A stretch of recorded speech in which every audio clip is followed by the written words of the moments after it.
Bismillahirrahmanirrahim. Assalamualaikum warahmatullahi wabarakatuh.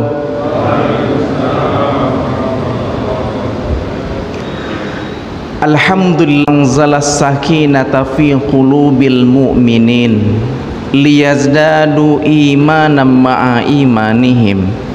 Asyhadu an la ilaha illallah wahdahu la syarikalah wa asyhadu anna Muhammadan abduhu wa rasuluh la nabiyya wa la rasula ba'dah. Allahumma salli wa sallim ala sayyidina Muhammadin wa ala alihi wa ashabihi wa man tabi'ahum bi ihsanin ila yaumiddin. Yang saya hormati dan saya muliakan Ketua beserta pengurus Masjid As-Sakinah serta Bapak Ibu jamaah yang dirahmati dan dimuliakan oleh Allah Subhanahu wa ta'ala. Alhamdulillah, segala puji dan syukur hanyalah milik Allah Subhanahu wa ta'ala yang senantiasa melimpahkan rahmat serta nikmatnya kepada kita, sehingga Allah masih memberikan kekuatan dan kemudahan kepada kita melaksanakan salah satu kewajiban kita kepada Allah, sholat subuh. Alhamdulillah dapat kita laksanakan secara berjamaah. Mudah-mudahan amal-amal ibadah kita senantiasa diterima oleh Allah Subhanahu wa ta'ala, dan mudah-mudahan sholat subuh kita ini juga menjadi bagian dan ikhtiar kita untuk mendapatkan Lailatul Qadar. Karena Rasul sallallahu alaihi wasallam menegaskan di antara upaya kita mendapatkan Lailatul Qadar di antaranya adalah orang yang senantiasa menjaga sholat isya dan sholat subuh secara berjamaah. Apalagi kalau ditambah dengan kita menghidupkan qiyamul lail, tahajud setelah witir dan tarawih kita, membaca Al-Quran, berzikir, berdoa dan beristighfar. Semoga Allah senantiasa memberikan Lailatul Qadar kepada kita. Mudah-mudahan di tahun ini Allah menganugerahkan Lailatul Qadar kepada kita. Salawat dan salam mudah-mudahan senantiasa Allah limpahkan kepada qudwah hasanah kita, suri tauladan terbaik kita, Rasulullah Muhammad sallallahu alaihi wasallam. Karena berkat perjuangan dan pengorbanan beliau, sehingga kita mendapatkan hidayah dan taufik dari Allah, kita merasakan kenikmatan dan keindahan hidup di dalam Islam. Mudah-mudahan kita senantiasa menjadi umat beliau yang senantiasa istiqamah menghidupkan sunnah-sunnahnya. Mudah-mudahan kelak kita mendapatkan rahmat Allah, mendapatkan syafaatnya Rasulullah, lalu kemudian kita sama-sama dimasukkan ke dalam syurganya Allah Subhanahu wa ta'ala. Amin ya rabbal alamin. Bapak Ibu jamaah yang dirahmati dan dimuliakan oleh Allah Subhanahu wa ta'ala, sekarang kita memasuki hari yang ke-22 Pak ya. Alhamdulillah. Mudah-mudahan hari yang ke-22 ini Allah senantiasa memberikan semangat bagi kita semuanya. Masih semangat Bapak Ibu semuanya? Alhamdulillah, mudah-mudahan semangat ini terus memberikan keistiqomahan kepada kita dalam melaksanakan amaliyah-amaliyah di bulan suci Ramadan. Tidak hanya kita berpuasa pada siang harinya, tapi juga kita mampu mengendalikan dari segala perbuatan yang dapat mengurangi kualitas ibadah puasa kita. Kita juga dapat menyempurnakan ibadah-ibadah puasa kita dengan amaliyah-amaliyah lainnya. Bisa kita menyempurnakan ibadah puasa kita dengan tarawih, dengan witir, dengan membaca Al-Quran, dengan berzikir, beristighfar, berdoa, termasuk kita menyempurnakan ibadah puasa kita dengan melaksanakan dan menunaikan zakat, sedekah, infak kita di bulan suci Ramadan. Rasulullah sallallahu alaihi wasallam menegaskan, afdhalus shadaqah shadaqah fi Ramadan. Seutama-utama sedekah yang kita keluarkan adalah sedekah pada bulan suci Ramadan. Kenapa?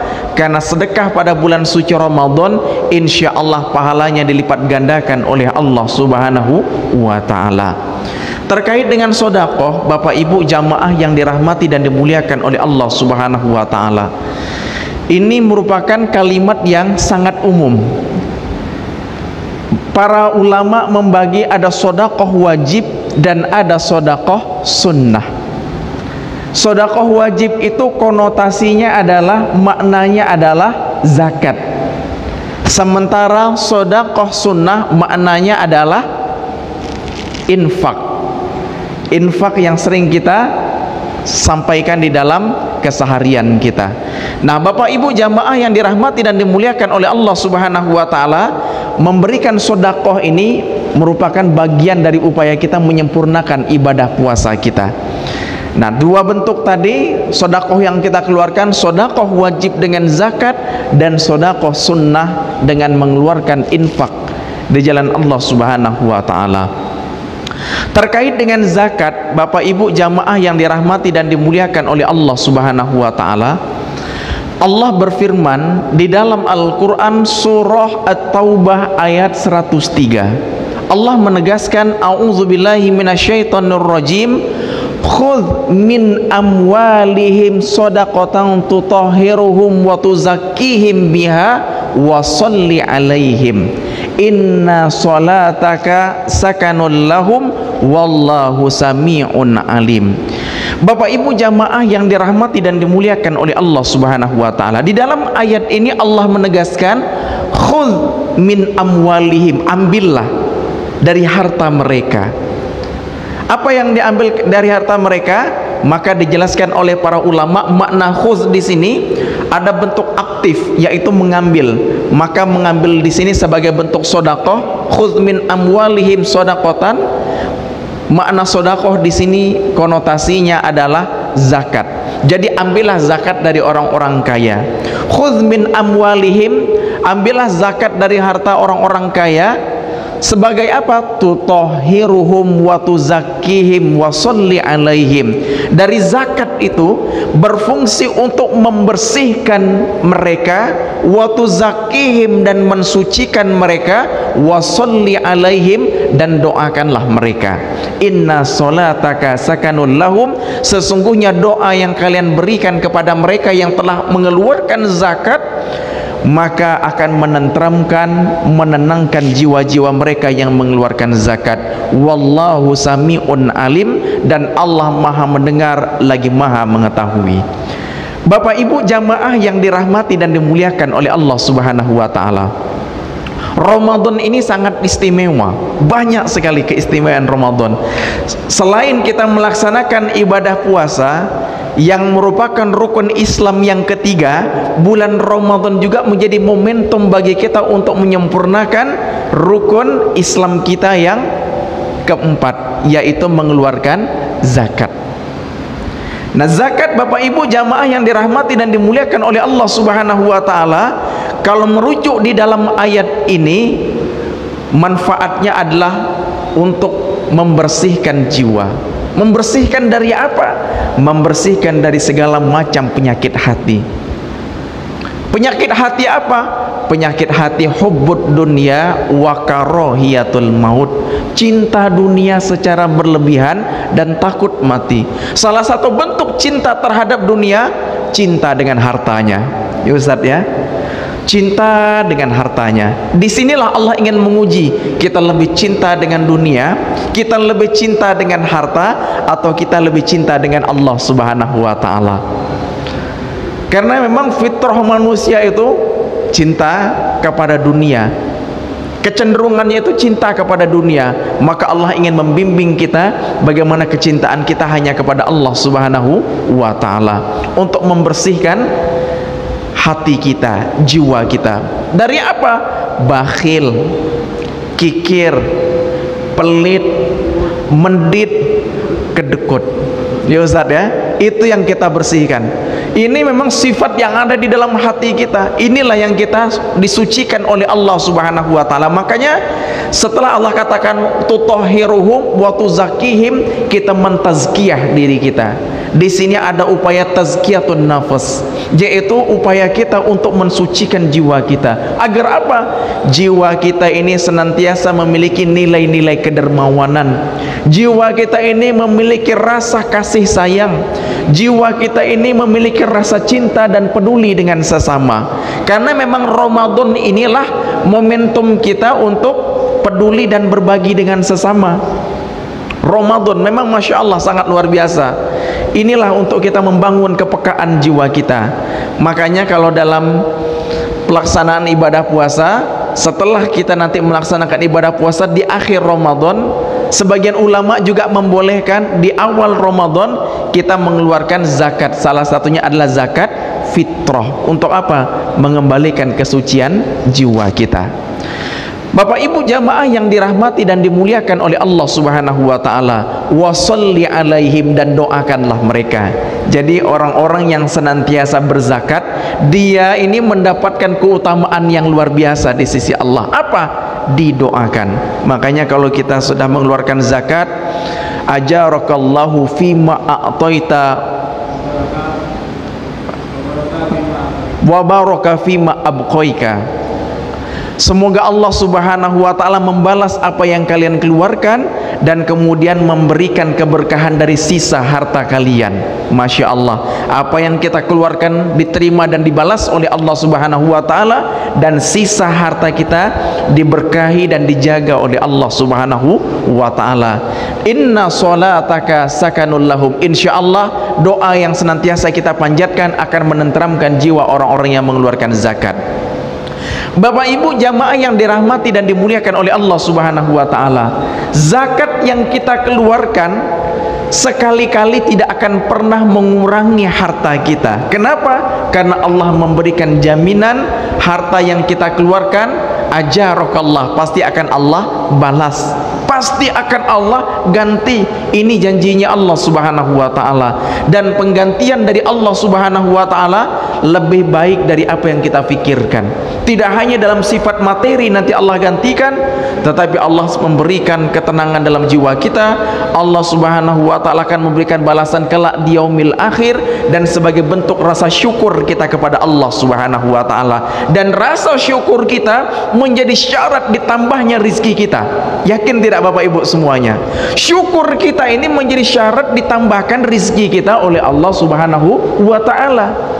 Sebagaimana Allah jelaskan di dalam Al-Quran, la in syakartum la azidannakum wa la in kafartum inna azabi lasyadid. Jika kalian mensyukuri nikmatku, pasti akan aku tambahkan nikmatku kepadamu. Jika kalian kufur kepada nikmatku, sesungguhnya azabku sangat pedih. Jadi orang yang berzakat ini termasuk hamba yang abdan syakuro, hamba yang pandai bersyukur kepada Allah Subhanahu wa ta'ala. Dan rasa syukur itu la azidannakum, akan Allah tambahkan dengan rizki yang lain, insya Allah. Bapak Ibu jamaah yang dirahmati dan dimuliakan oleh Allah Subhanahu wa ta'ala, zakat dijelaskan oleh para ulama, makna lughatan, maknanya secara bahasa adalah an-numu, sesuatu yang tumbuh. Jadi makna secara bahasa dari zakat itu adalah an-numu. Apa itu an-numu? Sesuatu yang tumbuh.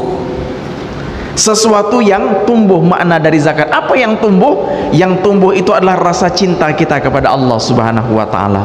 Yang tumbuh itu adalah keberkahan dari Allah Subhanahu wa ta'ala. Yang tumbuh itu adalah rasa sakinah, mawaddah, warahmah di sisi Allah Subhanahu wa ta'ala. Dan insya Allah jamaah Masjid As-Sakinah ini semuanya insya Allah sakinah-sakinah Ustaz. Yang paling sakinah nih Pak Imam kita nih, apalagi Ustadz Ali kan, Masya Allah, paling sakinah sekali. Kita kalau dipimpin imam sama beliau tenang, kita sakinah. Masjid kita masjid sakinah, ya kan? Masya Allah, warga-warga kita Masya Allah sangat peduli. Dan masjid kita ini di Tanjung Pinang, Masjid As-Sakinah, termasuk masjid yang sangat aktif. Masjid yang memang Masya Allah kegiatan-kegiatannya aktif, kajian-kajiannya aktif, kemudian kepedulian terhadap lingkungan, terhadap sesama juga Masya Allah sangat luar biasa. Dan insya Allah warga sekitar Masjid As-Sakinah mendapatkan sakinah dari Allah Subhanahu wa ta'ala. Amin ya Rabbal Alamin. Terlihat dari wajah Bapak Ibu semuanya cerah-cerah semuanya, ya Ustaz ya, apalagi Ustadz Ali kita nih kan. Bapak Ibu jamaah yang dirahmati dan dimuliakan oleh Allah Subhanahu wa taala, orang yang senantiasa berzakat akan tumbuh. Tumbuh juga apa? Rizkinya dari Allah. Pasti Allah Subhanahu wa taala akan tumbuhkan rizki-rizkinya. Allah akan berikan keberkahan-keberkahan kepadanya. Dan makna dari zakat juga tadi adalah tazkiyah, membersihkan jiwa kita. Kemudian secara istilah makna dari zakat adalah mengeluarkan harta tertentu dengan cara tertentu dan diperuntukkan kepada pihak yang tertentu. Itu makna secara istilah dijelaskan oleh para ulama. Mengeluarkan harta kita tertentu sudah ditentukan oleh Allah Subhanahu wa taala. Makanya nanti zakat itu dibagi dua, Bapak Ibu jamaah yang dimuliakan oleh Allah Subhanahu wa taala. Para ulama membagi zakat itu ada dua. Kalau tadi sedekah itu dibagi dua, ada sedekah wajib zakat, ada sedekah sunnah infak.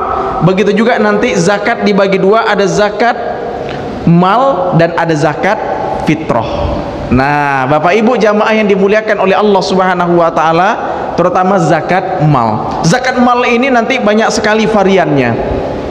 Mulai dari zakat harta, mulai dari zakat kekayaan kita, zakat pertanian, zakat perkebunan, zakat peternakan, termasuk juga zakat perdagangan, zakat jual beli. Itu sudah ditentukan oleh Allah Subhanahu wa taala. Dan secara umum zakat yang kita keluarkan dari harta yang kita miliki terpenuhi dua syarat, yaitu terpenuhi nisab dan terpenuhi haulnya. Secara nisab dijelaskan oleh para ulama setara sekitar 85 gram emas. Kalau sekarang harga emas kira-kira sekitar berapa Ustaz? 800 ya, kalau 24 karat itu sekitar 800 lebih atau sekitar 900 sekitar 900. Tapi kalau seandainya di bawah itu mungkin sekitar 23 karat sekitar 500 lebih atau mendekati 600. Nah, kemarin sempat dirilis juga oleh Basnas ketika merujuk kepada emas 24 karat itu harga kira-kira sekitar 800.000. Kemudian ketika diakumulasikan dengan 85 gram emas, berarti harta kita terkumpul dalam setahun itu paling tidak lebih kurang sekitar 79 juta atau lebih kurang 80 juta. Jadi hari ini Bapak Ibu, kalau harta kita sudah terkumpul dalam setahun, itu murni harta simpanan,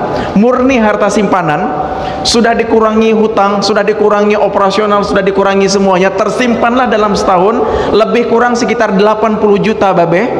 Hasil usaha kita 80 juta, maka wajib kita mengeluarkan 2,5% dari harta yang kita miliki. Apalagi misalnya ada pengusaha emas misalnya kan, ada jual beli, punya usaha, punya toko, kita punya simpanan sudah mencapai lebih kurang sekitar 80 juta, maka kita keluarkan 2,5%. Kalau kita ingin mengeluarkan, itu sangat baik kalau kita atur pengeluarannya itu pada bulan Ramadan. Karena kenapa? Kita akan mendapatkan keutamaan juga di bulan suci Ramadan. Zakat kita ini insya Allah mudah-mudahan pahalanya dilipat gandakan oleh Allah Subhanahu wa taala. Nah, jadi kalau kita ngambil haulnya dari Ramadan ketemu Ramadan, itu sangat bagus sekali. Dari Ramadan nih terhitung nanti setahun berikutnya Ramadan lagi.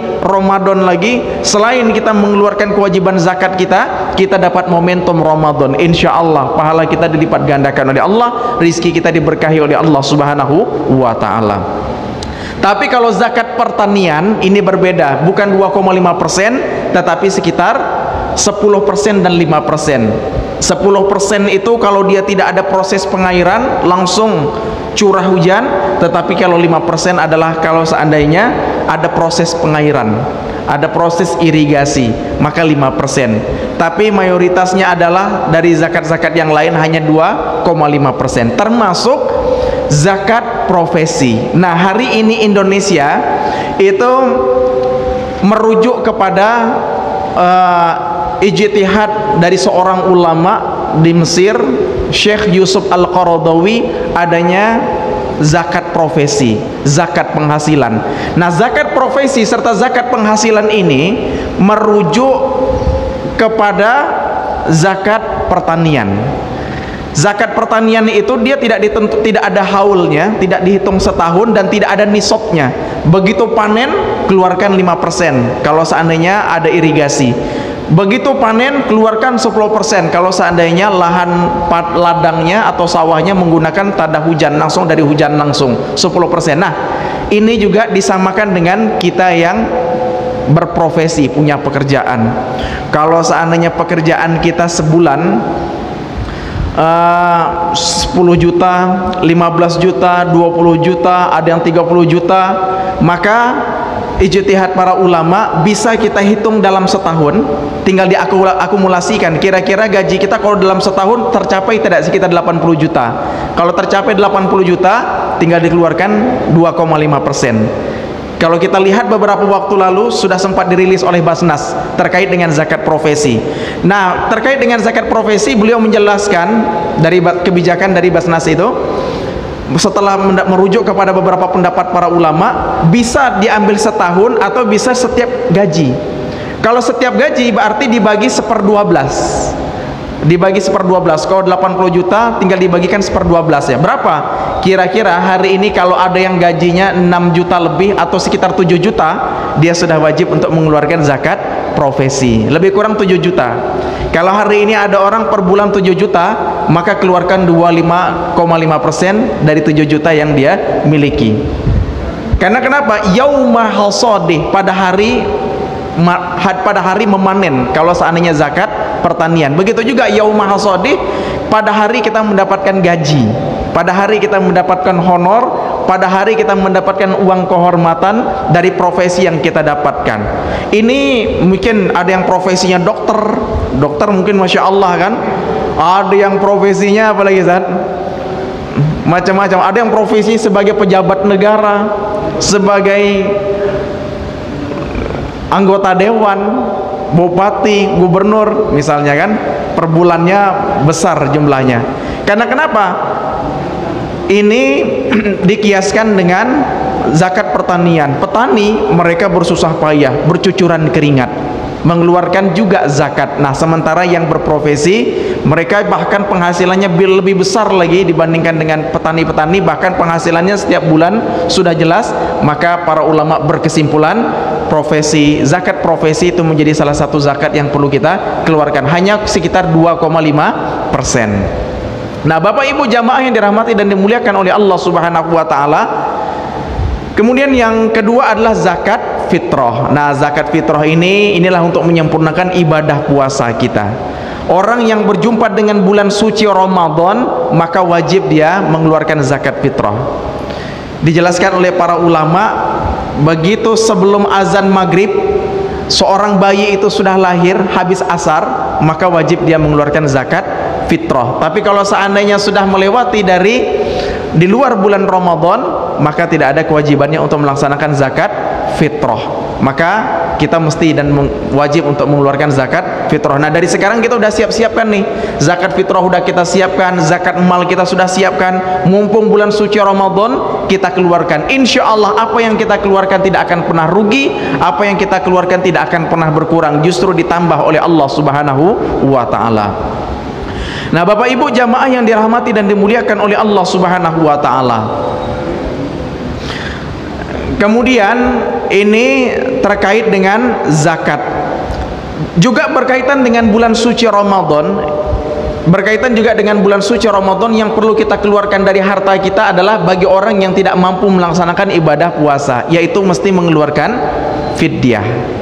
Nah, Bapak Ibu jamaah yang dirahmati dan dimuliakan oleh Allah Subhanahu wa taala, sebagaimana Allah jelaskan di dalam Al-Qur'an, a'udzubillahi minasyaitonirrajim, faman kana minkum maridun aw ala safarin fa iddatum min ayyamin ukhra wa 'alal ladzina yutiqunahu fidyatun ta'amu miskin faman tatawwa'a khairan fahuwa khairul lah wa antasumu khairul lakum in kuntum ta'lamun. Sebagaimana Allah jelaskan dalam surah Al-Baqarah ayat 184. Bagi orang-orang yang tidak bisa melaksanakan ibadah puasa karena mereka sakit atau dalam perjalanan, maka hendaklah mereka menggantikan pada hari yang lain.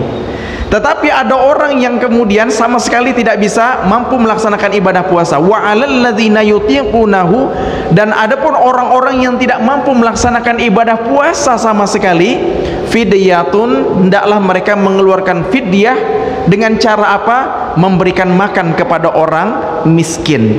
Faman tatawwa'a khairan fahuwa khairul lah. Barang siapa yang bisa memberikan lebih dari sekedar memberikan makan orang fakir miskin, maka itu lebih baik bagi mereka. Nah, Bapak Ibu jamaah yang dirahmati dan dimuliakan oleh Allah Subhanahu wa taala, bulan Ramadan ini juga yang perlu kita perhatikan adalah ketika ada pihak-pihak orang-orang tertentu yang tidak mampu untuk melaksanakan ibadah puasa.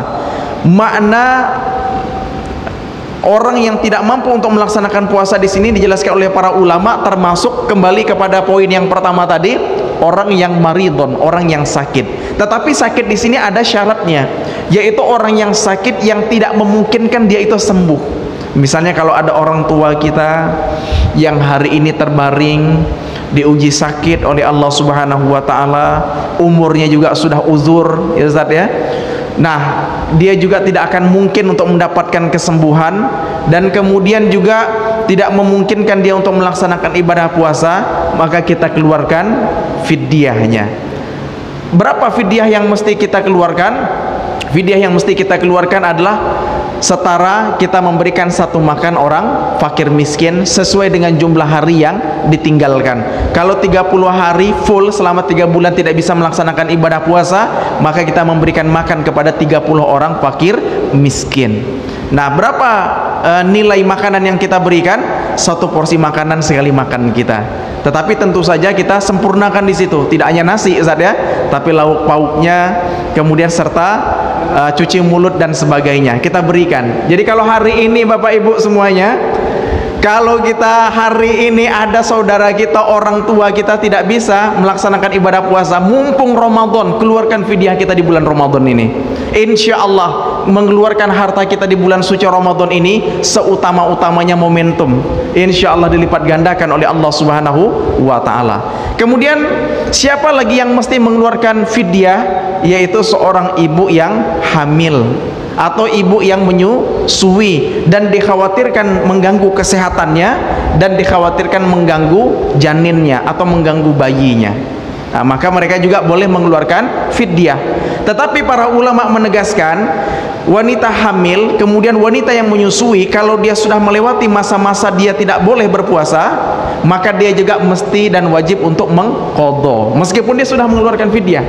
Meskipun sudah mengeluarkan fidyah, dia mesti untuk mengqadha. Fidyah itu adalah untuk menyempurnakan dari apa yang dia tinggalkan, dan kemudian disempurnakan kembali dengan mengqadha atau mengganti pada hari yang dia tidak bisa untuk pada hari yang memungkinkan dia untuk melaksanakan. Karena ada juga orang tahun ini mungkin dia hamil, kemudian masa menyusui belum selesai lagi, Masya Allah Zat. Allah kasih rezeki lagi Zat ya. Nah, bisa jadi seperti itu. Maka fidyah itu sudah membackup nanti. Syukur-syukur belum selesai sapi, Masya Allah Zat ya. Ada seperti itu Zat ya. Subhanallah, berkah dari Allah Subhanahu wa ta'ala. Insya Allah rizki dari Allah Subhanahu wa ta'ala. Baik Bapak Ibu jamaah yang dirahmati dan dimuliakan oleh Allah Subhanahu wa ta'ala, inilah beberapa hal yang perlu kita perhatikan di bulan suci Ramadan. Mulai dari zakatnya, zakat mal kita, zakat fitrah kita, kemudian fidyah kita. Terakhir saja sebagai bentuk motivasi bagi kita semuanya untuk meraih surganya Allah Subhanahu wa ta'ala, ada sebuah hadis Rasulullah yang sangat luar biasa. Rasul pernah menegaskan, ayyuhan nas afshus salam wa at'imut ta'am wasilul arham wa sallu bil laili wan nasu niyam tadkhulul jannata bis salam. Wahai manusia, tebarkanlah salam. Tebarkan salam, kita mengucapkan salam assalamualaikum, tetapi juga ini bermakna kita sebagai muslim dimanapun kita berada, sama siapapun keberadaan kita selalu menebarkan keselamatan. Termasuk bulan Ramadan ini kita menebarkan rahmatan lil alamin, keselamatan kepada kita semuanya. To'amu miskin, dan berikanlah makan kepada orang-orang yang miskin. Jadi bulan Ramadan ini adalah momentum bagi kita itu untuk peduli dengan sesama.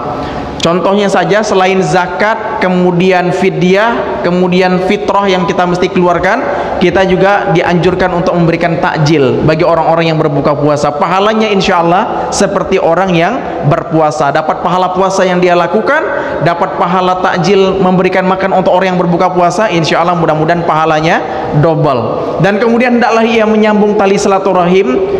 Nah, ini momentum kita bulan Ramadan, meskipun kita terbatas nih silaturahim karena suasana pandemi COVID-19, tapi jangan pernah kita memutuskan silaturahim. Apalagi sudah ada himbauan saat ya, dilarang untuk silaturahim secara tatap muka saat ya.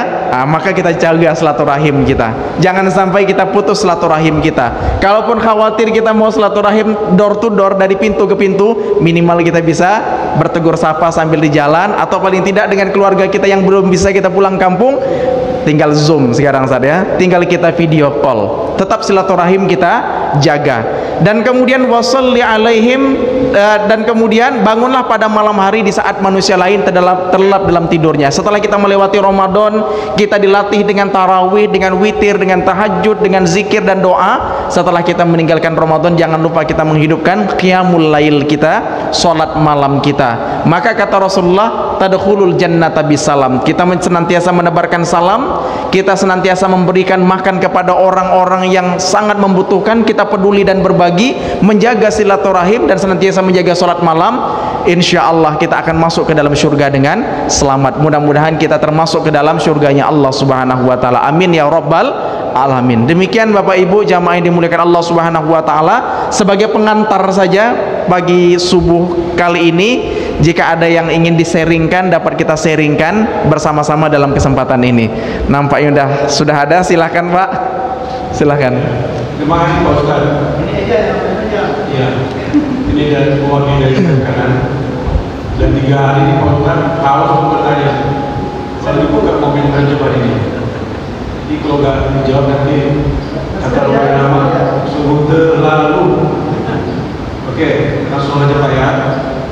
Jadi menarik soal zakat, kita melihat kondisi saat ini itu banyak masyarakat yang susah, dari yang punya penghasilan bahkan menjadi tidak punya penghasilan, dari yang kerja bahkan menjadi tidak kerja. Sementara kita ingin untuk membayar zakat, gimana kondisi itu? Apakah dia akan menerima sebagai penerima zakat atau tetap membayar zakatnya sebagaimana tahun-tahun sebelumnya? Sementara kondisi ini sangat sulit. Yang kedua soal zakat mal tadi, zakat profesi ya Ustaz, kita melihat seperti ada bagaimana seperti semacam kemasan. Artinya begini, zakat profesi yang dibayarkan itu apakah nilai gaji pokoknya atau sama penghasilan lainnya? Kalau gaji pokok sepertinya kecil Pak, belum ditambah potongan pinjaman, koperasi atau pinjaman lainnya, sehingga tidak cukup nasab dan waktunya. Itu bagaimana? Terima kasih Pak Ustaz. Baik, terima kasih Pak. Terima kasih. Dari sayap kanan Pak ya. Dari sayap kanan. Dari tengah sama sayap kiri ada Pak. Silahkan Ustaz. Nah, ini Ustadz kita nih.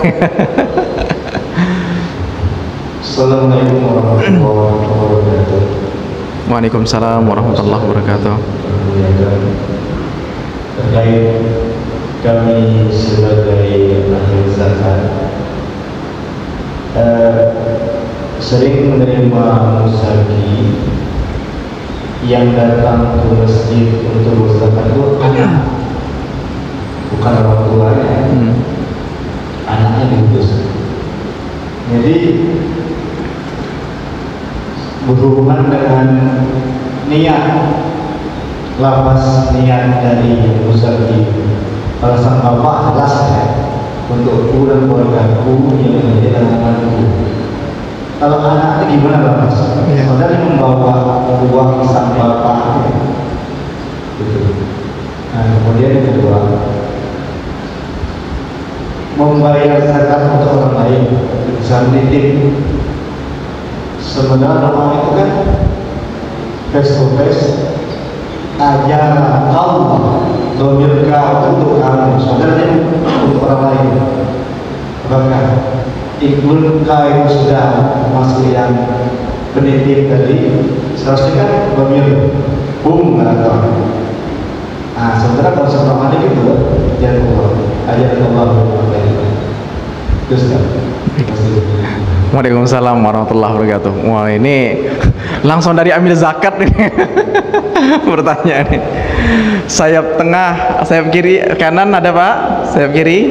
Oke, baik, yang pertama dulu. Terima kasih Ustaz, terima kasih Pak. Yang pertama, betul sekali kita dalam suasana pandemi COVID-19 semuanya terdampak ya Pak ya. Semuanya merasakan. Yang pertama, syarat tadi orang yang wajib untuk melaksanakan zakat adalah terpenuhi nisab dan haulnya. Jika tidak terpenuhi nisab dan haulnya tentu tidak memiliki kewajiban. Nah, sebetulnya dalam suasana pandemi COVID-19 semuanya merasakan terdampaknya. Disinilah sebetulnya kita perlu menggalakkan zakat. Karena sebagian memang ada yang merasakan dampaknya, tetapi sebagian ada yang masih bisa bertahan, dan sebagian ada yang kemudian justru ini menjadi momentum dia untuk mendapatkan kesempatan. Bahkan ada yang sebagian orang justru di masa pandemi ini meningkat penghasilannya. Contoh, orang yang bergerak di bidang kesehatan misalnya, dokter misalnya, atau kemudian dia punya klinik, dia punya toko, apotik dan sebagainya, justru meningkat.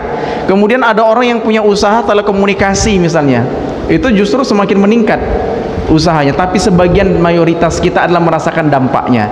Nah, disinilah kita perlu sharing. Orang yang Allah berikan kemampuan harta, kemudian ada kelebihan harta, terpenuhi nisab dan haul, dia mesti mengeluarkan zakatnya. Dan kemudian bagaimana dia menyalurkan zakatnya? Hari ini kita sudah ada lembaga zakat, kita ada Basnas resmi di bawah, ada Basnas kota, ada Basnas provinsi, dan kemudian juga ada Laznas, ada lembaga ambil zakat yang sifatnya swasta dikelola oleh ormas. Ada macam-macam kita Laznas yang berkembang di masyarakat. Kita bisa titipkan di lembaga yang profesional, karena di lembaga profesional ini dia memiliki data muzaki dan memiliki data mustahik, sehingga nanti penyaluran dana zakat ini bisa tepat sasaran, tidak hanya menumpuk di orang-orang tertentu, tidak hanya menumpuk di kelompok-kelompok tertentu, tapi mudah-mudahan bisa tersebar ke beberapa pihak secara merata, kepada fakir miskin yang memang membutuhkan. Kemudian kita mendoakan untuk diri kita, keluarga kita, masyarakat kita yang terdampak, mudah-mudahan Allah memberikan pertolongan. Karena memang Masya Allah, semenjak awal 2020 sekira bulan Maret sampai saat ini kita merasakan dampaknya secara ekonomi. Bagi kita yang pengusaha secara langsung Pak ya, itu sangat terasa sekali. Apalagi kalau kita usaha jualan, orang mau belanja juga mikir-mikir, akhirnya terbatas usaha kita. Dan kemudian ada yang bisa sekedar bertahan, ada yang sudah tidak bisa sama sekali untuk berjualan. Maka disinilah dari penghimpunan dana zakat bisa membantu saudara-saudara kita yang terdampak dengan pandemi COVID-19. Nah, disinilah kita semuanya yang memang sudah memenuhi syarat untuk mengeluarkan sehingga bisa membantu saudara-saudara kita, dan insya Allah membantu saudara-saudara kita yang sedang susahan di tengah pandemi COVID-19 ini. Pasti insya Allah Allah akan berikan ganjaran yang berlipat ganda dari harta yang dimilikinya. Kemudian terkait dengan zakat profesi, memang Pak, sebetulnya zakat profesi ini kalau kita kaji secara fikih, kalau untuk di Indonesia secara mayoritas sudah menetapkan memang zakat profesi menjadi sesuatu yang diamalkan. Tetapi memang sebagian, kalau kita mau terbuka fair sedikit, sebagian memang ada yang belum menerima zakat profesi Pak. Sebagian memang ada yang belum menerima zakat profesi. Karena kenapa?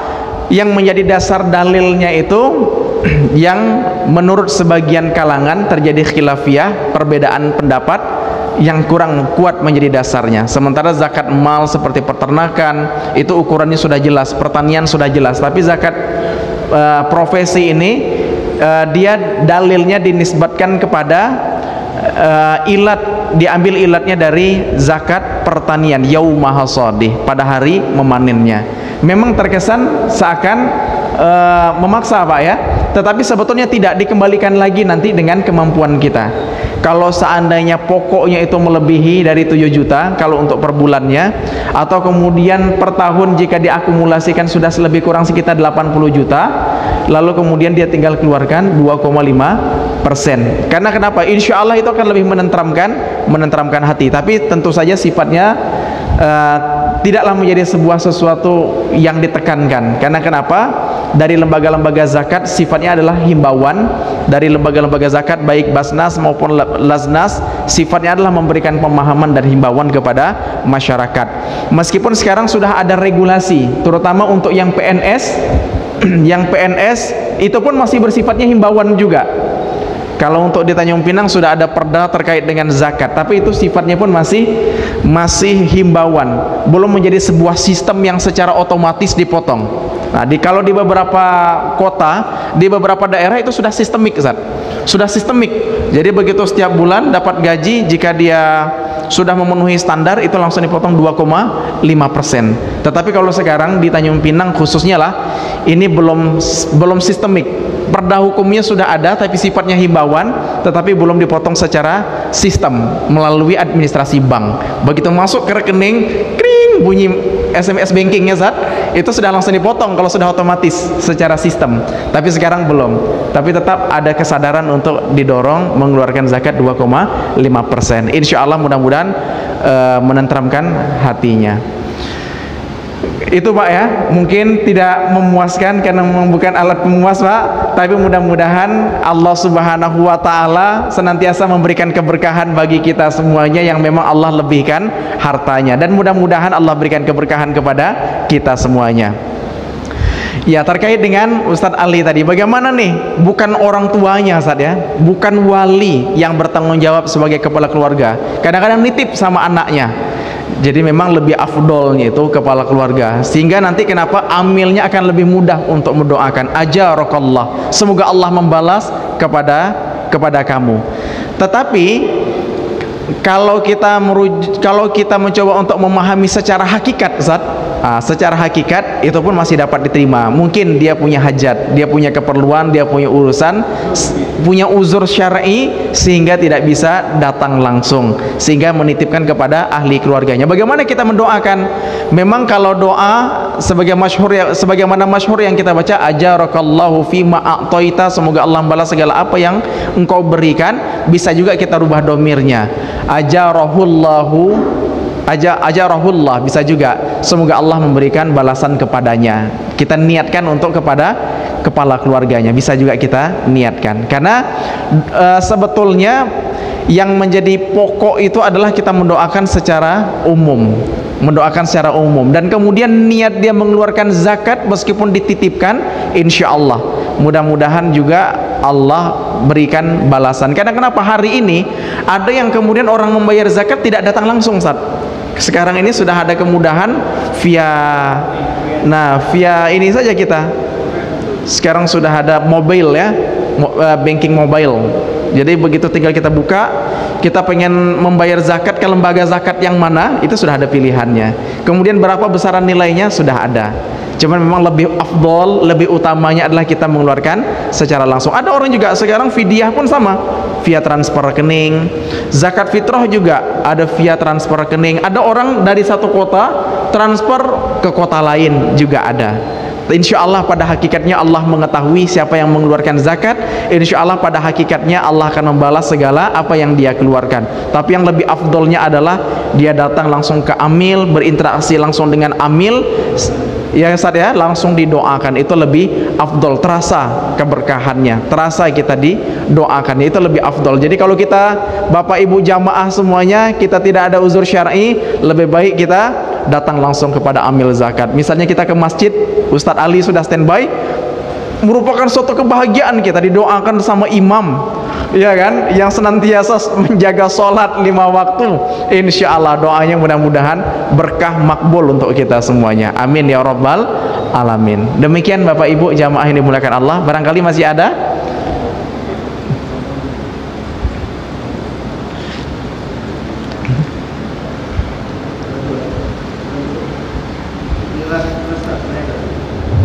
Terkait dengan zakat provisi di Al-Quran itu kan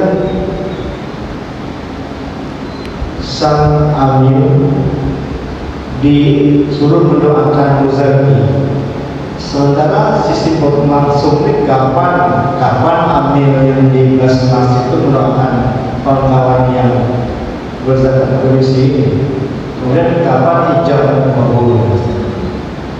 Berarti lain mungkin mengacu kepada zakat pertanian. Iya. Kan zakat pertanian itu kan sang petani langsung menyerahkan hasilnya. Iya. Berarti ada interaksi. Nah, sementara kawan-kawan yang PNS yang ini bisa langsung. Nah, jadi tingkat fadilahnya itu gimana? Kan tidak ada doa, tidak ada doakan. Saudara Quran memerintahkan doakan sama Zaki. Iya. Iya, terima kasih Ustaz Ali. Jadi untuk memberikan zakat profesi sebetulnya nanti masyarakat ini tergantung lagi nanti kepada yang memberikan zakat. Ada yang memberikan zakat itu langsung datang ke amil zakat, langsung datang ke Basnas misalnya, atau datang ke Laznas. Dulu saya waktu di Jakarta sempat juga aktif di salah satu lembaga zakat nasional di tingkat pusat, juga sama sebagai amil juga di sana, sebagai amil. Begitu datang orang yang mengeluarkan zakat, kita langsung doakan secara langsung pada saat itu. Tapi sekarang ini dengan seiring perkembangan teknologi, ada orang sekarang sekedar transfer saja. Nah, di mana nanti, dan kemudian bagaimana pertanyaannya tadi Ustaz bilang dari lembaga Basnas sendiri atau Lasnas sendiri kapan dia mendoakannya? Nah, kalau kita berhusnuzon dan kemudian kita yakin dan percaya, pasti setiap saat dia mendoakan secara umum. Pasti dia mendoakan secara umum, ya Allah, semoga yang mengeluarkan zakat fitrah atau yang mengeluarkan zakat mal atau yang mengeluarkan zakat profesi di lembaga kami, semoga engkau berkahi hartanya Allah. Terkadang ada juga sifat yang berlaku umum. Yang berlaku umum, terkadang dalam kesempatan setiap saat dia selalu mendoakan. Kalau kami dulu setiap pagi itu setiap pagi itu kami briefing. Briefing itu sebelum mulai aktivitas kita berdoa dulu. Nah, kita berdoa dulu, kami waktu di Jakarta seperti dulu berdoa dulu, tujuannya apa? Mendoakan kepada para mustahik secara umum, tidak orang per orang, tapi siapapun mustahik yang kemudian mengeluarkan mohon maaf, kepada siapapun muzaki yang sudah menunaikan zakatnya ke lembaga kita, itu semoga Allah balas rizki harta yang sudah dia keluarkan, dan semoga Allah memberikan keberkahan dari sisa hartanya. Kita berlaku umum, lalu kemudian baru kita evaluasi harian, kita evaluasi mingguan, itu biasanya ada. Nah, kalau Tanjung Pinang kita kurang tahu persis, tapi mudah-mudahan kita yakin dan percaya ada doa secara khusus yang kemudian ditujukan kepada para muzaki yang sudah mengeluarkan zakatnya. Tapi insya Allah kita yakin dan percaya, meskipun tidak secara langsung, memang afdolnya lebih enak secara langsung ya, tapi kita yakin dan percaya pasti Allah yang maha pengetahui, wallahu sami'un alim. Makanya di akhir ayat tadi itu Allah menegaskan wallahu sami'un alim, sesungguhnya Allah maha mendengar dan Allah maha mengetahui. Allah tahu siapa yang mengeluarkan zakat tanpa mungkin didoakan secara langsung, insya Allah pasti Allah memberikan balasan dan keberkahan pada hartanya. Wallahu a'lam. Bagaimana Ustaz? Cukup? Bapak Ibu jamaah yang dimuliakan Allah, demikian, terima kasih. Mudah-mudahan Allah Subhanahu wa taala senantiasa memberkahi semuanya. Kita akhiri dengan istighfar. Astaghfirullahalazim, astaghfirullahalazim, astaghfirullahalazim, alladzi la ilaha illa huwal hayyul qayyum wa atubu ilaih. Subhanaka Allahumma bihamdika asyhadu an la ilaha illa anta astaghfiruka wa atubu ilaik. Billahi taufik wal hidayah. Wassalamu alaikum warahmatullahi wabarakatuh.